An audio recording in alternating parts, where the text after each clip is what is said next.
There are some things I said on this channel last year that if I watch the video, I'm like, I don't totally agree with this. A lot of people try their best, but sometimes your best isn't good enough. Hey guys, welcome back to my channel. So in today's video, I'm going to be doing 19 lessons.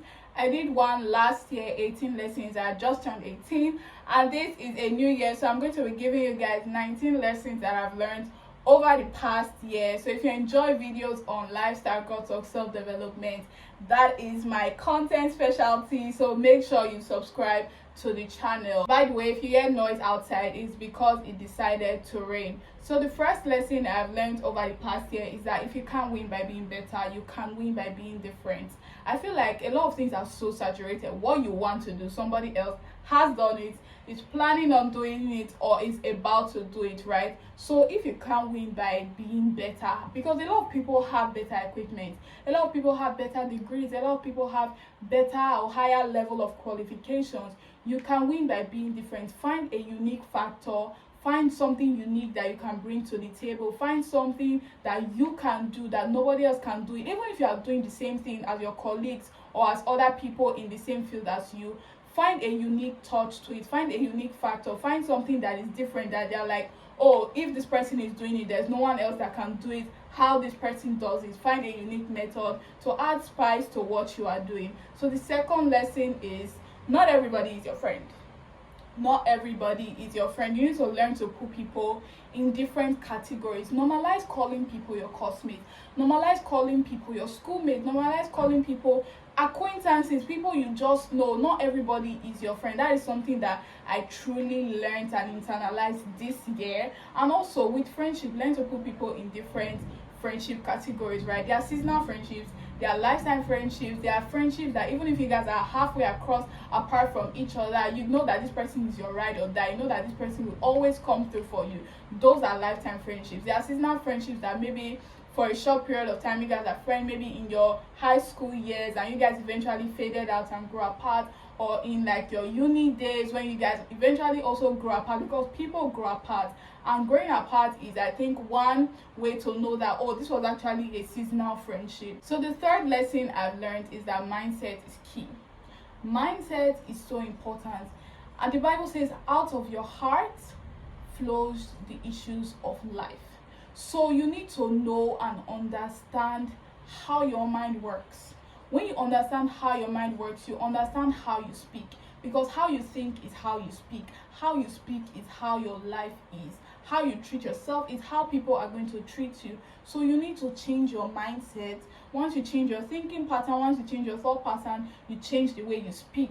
If you think negatively, you're going to speak negatively. If you think so pessimistically, you're going to think pessimistically. That is what you are thinking. But when you think positively, when you think of good things, when you think of things that are nourishing, that are fulfilling to you, that is how you are going to speak. And when you speak that, it becomes reality. So change your mindset, change your thinking pattern, believe in yourself, and that is how you manifest it into your real life. So the fourth lesson is always know your why. When you know your why, you're going to know your how. If you don't know why you are doing something, you're going to get caught up in other people's perception of you, other people's perception of why you want to do what you want to do. And I feel like knowing your why is a great way to defend what you want to do, right? So people ask you questions like, oh, why do you want to do this? Why do you want to have a channel? Why do you want to start that business? They ask you those questions so that you know if you can defend a reason for why you want to do what you want to do. Once you know your why, the how is going to follow. Once you know why you are doing something, once you know why you are passionate about something, once you know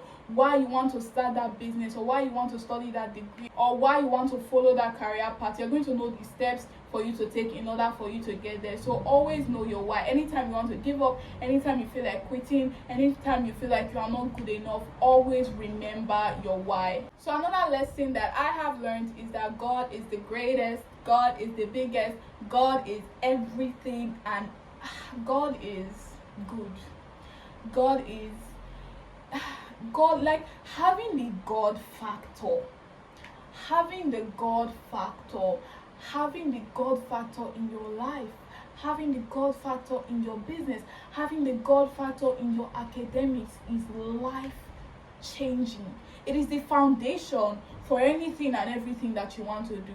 Because in everything that you want to do in life, let's believe that If you don't build a solid foundation, everything else is going to crash, everything else is going to crumble, everything else is going to fall apart because you didn't lay the foundation right. So having the God factor is something that is going to always keep you at an advantage point, always keep you motivated, even if the things around you are not seeming like how you want them to go. But having the God factor just gives you peace in the midst of chaos. So that is the lesson I've learned, that God is the greatest, and having the God factor sets you ahead in life. So another lesson is that your environment is very important for your success, right? Having a stable environment, having a serene environment, having people around you that are going to keep you motivated, having people around you that are going to keep you believing in yourself, believing in your dreams, not pessimistic people that are going to like talk down or try to drown you or try to water you down. Having the right environment, surrounding yourself with the right people is a huge determinant for your success. So the next lesson is that sometimes don't disregard your best because it didn't work out. Let me explain. A lot of people try their best, but sometimes your best isn't good enough. I know it sounds harsh, I know it sounds very negative, but it is the truth. In life, sometimes your best isn't good enough, but it doesn't mean that you didn't try your best. So for example, maybe you did something in the past and now you are thinking, oh, I wish I had done it this way, I wish I had done it that way, but now you know better, so you can apply better. Back then, that is the best you could do, that is what you knew how to do, that is how much knowledge you had at that time. But it doesn't mean you didn't try your best. Sometimes you try your best and your best isn't good enough, but never beat yourself down that, oh, you could have tried harder. You tried the hardest you could at that time, but now that you know better, you can apply better. Next lesson, I think everybody knows this lesson, is that motivation is overrated. Discipline is the true key factor. You need to stay disciplined. Motivation is only going to take you so far, right? You're not always going to feel motivated to do what you want to do, but you need to be disciplined. You need to push yourself. You need to make sure that you are keeping yourself accountable. And a great way to help is that have accountability partners, have people that are going to keep you accountable for your words and for your actions. Have people that are going to keep you accountable for you to do the things that you said that you wanted to do. So find discipline, not motivation. Motivation is a great way to get started, but discipline is an amazing way to stay consistent. Next lesson, and one of the most important lessons, is that you need to choose your partner carefully. Choosing your life partner carefully, choosing your partner carefully is a make or break factor in your lives, in your dreams, in your academics, in your successes. Choosing your partner is very important. That's what I'm going to say about that. Another lesson that I have learned is that you should never postpone your joy for anything. Never postpone your joy. Never attach, I think I've said this a lot of times in my video, never attach your joy for something that you want to achieve in the future. The grass is not greener on the other side, babes. The grass is greener where you water it. So don't postpone your joy thinking that you would find joy or you would find happiness when you buy those shoes, when you buy those bags, when you buy that house, when you buy that car. Have joy where you are. Have joy in the present. Don't attach your joy to the future. So another lesson that I've learned is that you should take social media with a pinch of salt.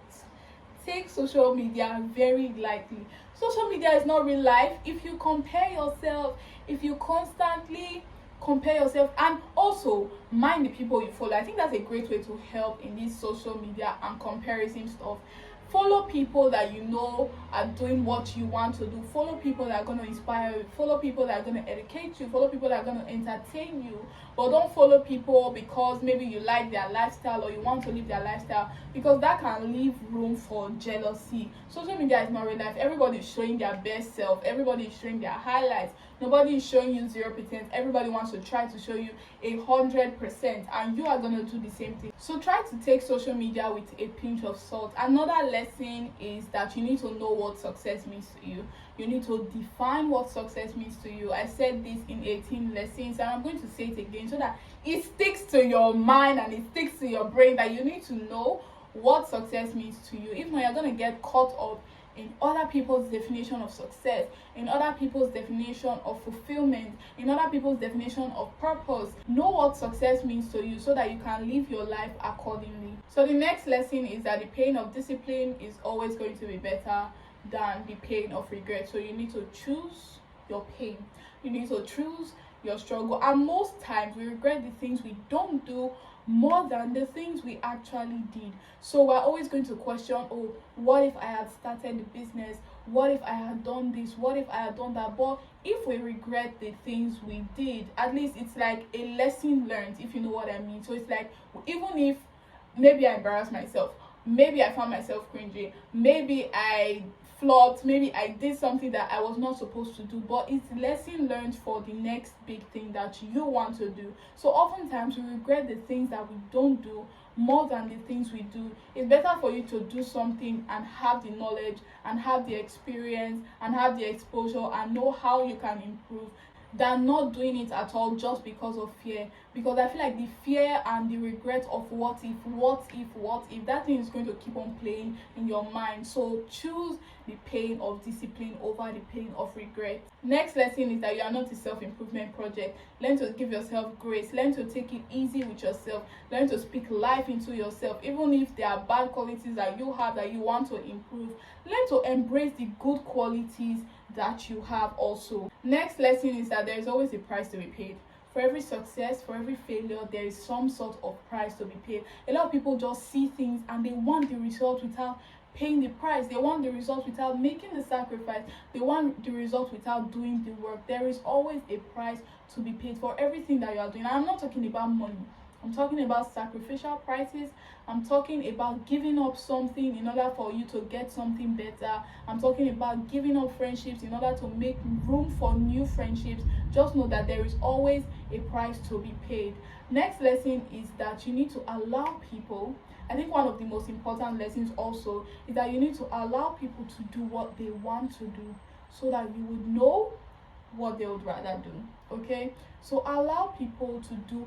I don't really tell people, oh, I want you to do this, I want you to do that. I just chill. I mean, it depends on the circumstance, right?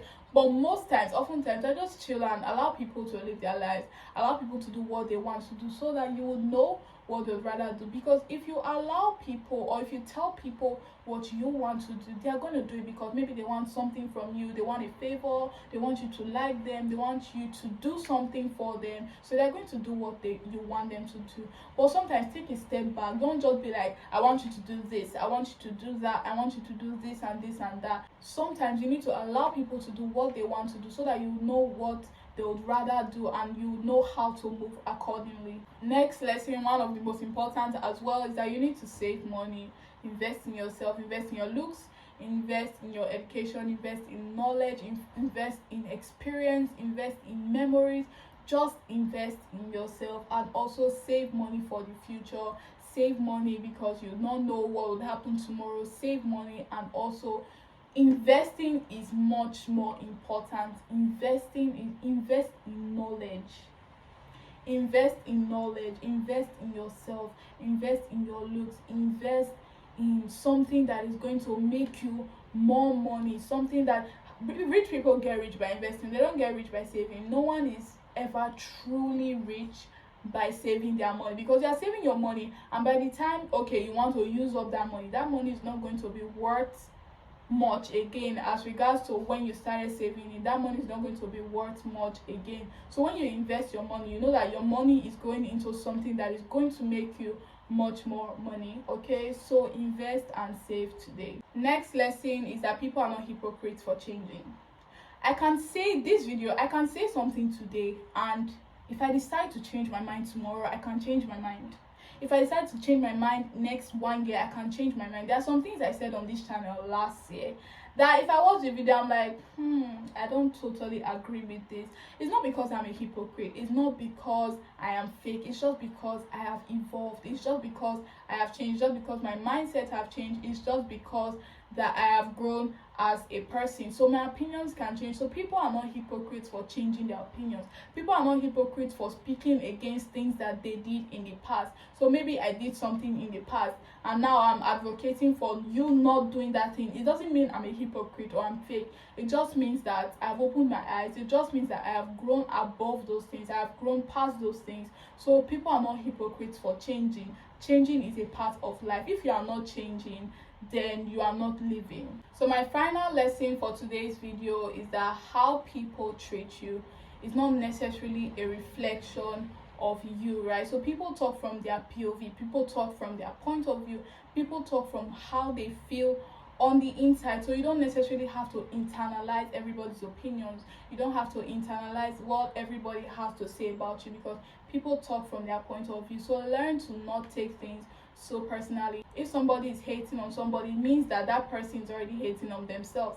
If someone is trying to bring you down, it's because that person is already beneath you. If someone is trying to criticize you for following your dreams, or trying to criticize you because you are doing the thing that they are too scared to do, it is because that person is already below you. So don't take things personally. People talk from a reflection of who they are. I am saying something because this is who I am. I am not saying something because I know you, and people don't really know you. So learn to take things not so personally. So guys, those are the lessons, 19 lessons. So next year I might do 20 lessons, I don't know. So if you enjoyed this video, please do well to hit the like button, comment down below what you thought of this video, subscribe to my channel, turn on your post notifications so you do not miss a single video, and I will see you in my next video.